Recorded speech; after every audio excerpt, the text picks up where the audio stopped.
Setelah libur Idul Fitri, jumlah pasien COVID-19 di Rumah Sakit Darurat Wisma Atlet Kemayoran, Jakarta meningkat drastis. Hari ini jumlah pasien COVID-19 yang dirawat inap hampir 2.000 orang, padahal 2 pekan lalu jumlah pasien sempat menurun hingga 900 orang. Hal ini terjadi karena banyaknya warga ibu kota yang terpapar COVID-19 usai merayakan Idul Fitri dengan nekat mudik ke kampung halaman, berwisata atau berkumpul bersama keluarga dan kerabat.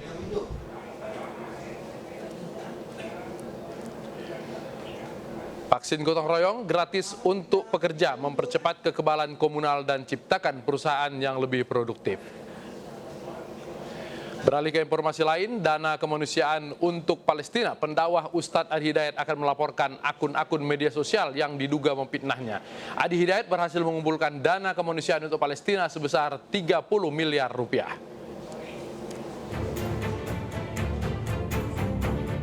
Pasca penyerangan Israel ke Palestina, bangunan rumah warga di Gaza luluh lantak akibat rudal-rudal Israel yang diluncurkan sepanjang hari selama pertempuran. Warga pun banyak yang gugur atas serangan udara yang tidak berhenti selama 11 hari.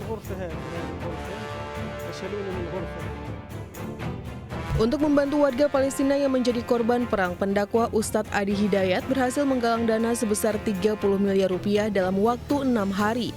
Uang tersebut pun telah disalurkan. Namun di tengah proses itu, Ustadz Adi Hidayat mendapat fitnah. Salah satu penggiat media sosial, Eko Kuntadi, menyebut dari total 60 miliar rupiah yang terkumpul hanya diserahkan senilai 14 miliar rupiah. Kemudian cuitan 60 miliar diralat menjadi 30 miliar.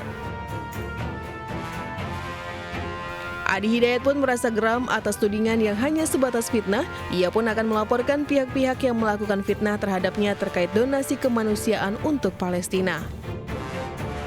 Tapi kalau masih ngeles, ya masih merasa biasa, masih tertawa-tertawa dalam kesalahan yang tidak mau disadari, maka alangkah baiknya kita juga menegakkan keadilan. Dan saya yakin insya Allah pihak kepolisian akan sangat profesional ya, dengan tagar presisi yang sudah disiapkan oleh Pak Kapolri, Pak Sigit. Saya kira Jenderal Sigit, insya Allah ini akan berjalan dengan baik. Saya punya keyakinan dan masyarakat tidak perlu menduga-duga ya, karena ini sudah keterlaluan. Tim kami masih menunggu di Mabes Polri terkait dengan pelaporan ini. Ada Louis Ayu di sana. Louis, bagaimana situasi di Mabes Polri saat ini?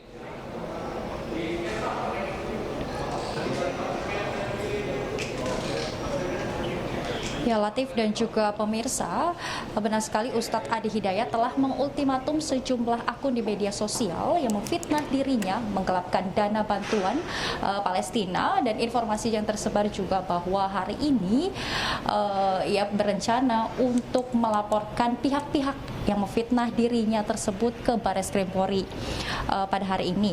Terkait hal tersebut, kami juga mencari informasi dengan menghubungi sejumlah pihak, salah satunya yakni Karopemnas Divisi Humas Polri, Brigjen Pol Rusdi Hartono, yang mengatakan bahwa hingga sampai dengan saat ini belum ada laporan yang masuk dari Ustadz Adi Hidayat ke Bareskrim Polri. Kami juga memantau hingga sore hari ini belum ada tanda-tanda kedatangan Ustadz Adi Hidayat ataupun pihak pengacaranya. Baik, oke. Seperti yang dari Louis Ayu di Mabes Polri, kita ke Bekasi, ada Rahmat Hidayat di Ahyar Center di sana. Rahmat, seperti apa respon jamaah di sana terkait dengan pelaporan dan audit ini?